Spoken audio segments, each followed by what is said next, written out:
And when I talk about interests, I'm talking about hard interests. What do China and the United States want from Africa, not what they can do for Africa. Those are very different things. So I'm going to suggest that there are 5 things that China wants from Africa, and then I'll very quickly do the same thing for the United States. In the first instance, China wants access to African natural resources. 85% of all African exports to China are oil and minerals or other natural resources. That's interest number 1. Interest number 2 is China wants the political support of as many of the 54 countries as it can possibly get. China has diplomatic relations with 52 of the 54 countries.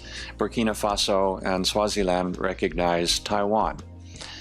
Interest number 4 is exporting the maximum amount that it can to African countries because that earns foreign exchange for China.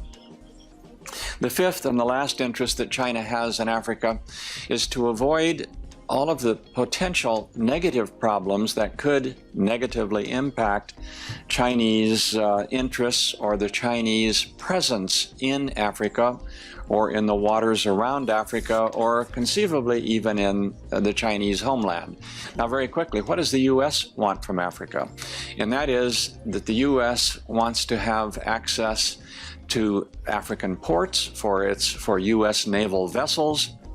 It wants to have the ability to overfly the continent for U.S. military aircraft as necessary, and it wants to be able to land in African airports as necessary in order to support whatever military operations it might have around the world. As I say, I don't think China is at this point yet, even with its new facility, military facility. I would argue it's a base in Djibouti. Maybe China will be at this point, at some point in the next 10 years, but not there yet.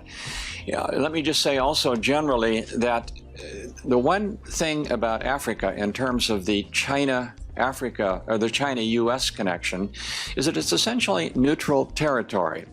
It's the one part of the world where neither the United States nor China has sort of deep core interests, and therefore it makes it a location where there can be cooperation more effectively and more easily than in any other part of the world.